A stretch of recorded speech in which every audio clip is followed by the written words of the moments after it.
what would you say are the main needs of the district? Well, the main need right now is affordable housing. Like in so many other Yes, places. and interesting, my district is very small geographically, but it's very dense. I see. We have currently, unfortunately, one of the things that we've been working on is trying to raise our census numbers because we also have a large undocumented population. And getting them counted really is vital for our representation in this particular district. We are home to the most overpopulated school in the country. How is that defined, that it's the most overpopulated? What's Just by sheer population, you know, the school is meant to accommodate 800, and we have 1,400 students. So that's almost double of what it's... Almost double.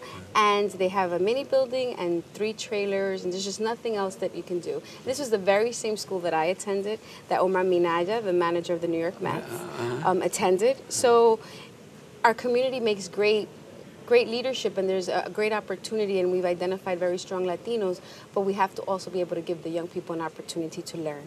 And currently the opportunities that they have to learn in a closet is just not acceptable.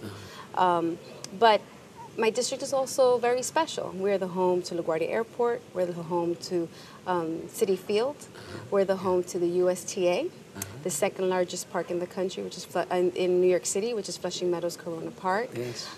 So we have very special businesses, great restaurants. It really is a piece of the world in one area, which is the 21st Council District.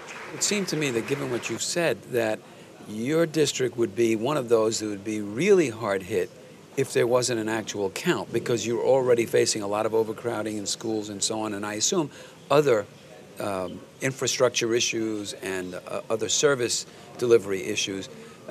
What's your take on how you would be impacted if there was a serious undercount in your district? Well, just by looking at our young people, and I use this example, a young person that is currently in kindergarten will not see the census visit them again until 10 years from now when they're in junior high school or high school. Right.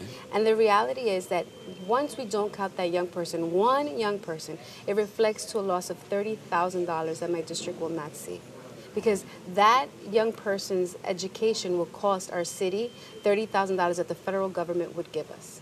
But now, if that young person isn't counted, they're still going to go to through the educational system. We're still going to have to provide the services, the health services. We're going to have to provide for sanitation, education, the post office, and all these services will have to be provided because that is his right as an American. But we didn't count him, so we didn't get a check. We didn't get a payment for the services that we're going to render to him or her. And I think that it's the responsibility of our adults. If you don't want to do it for yourself, do it for your children. Do it for the opportunity that we owe to our young people. And it's a great loss. Right now, just like we have the most overpopulated elementary school, we also have the post office with the most usage.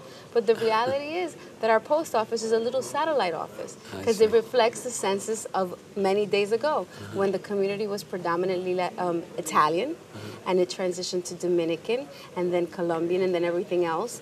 But those were very different numbers. Those were 1 or 2 family houses in Corona, and now they're multiple 8 family buildings. Let's talk a little bit about politics. Now, in order for you to get elected, and I understand that you were almost like born to run for office, if I understand your history correctly. It's a good story. All right.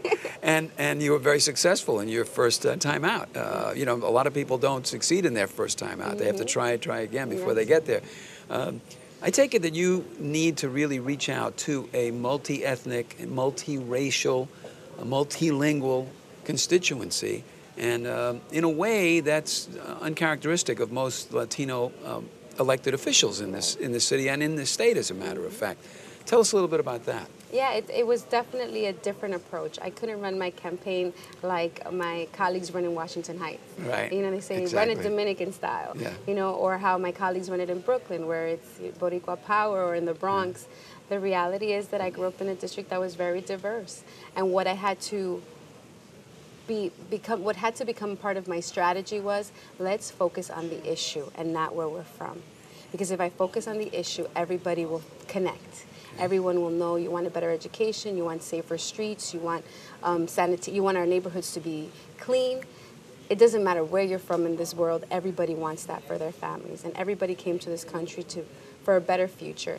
And what I do see in the immigrant population that I didn't see with my parents' population is everybody wanted to go back.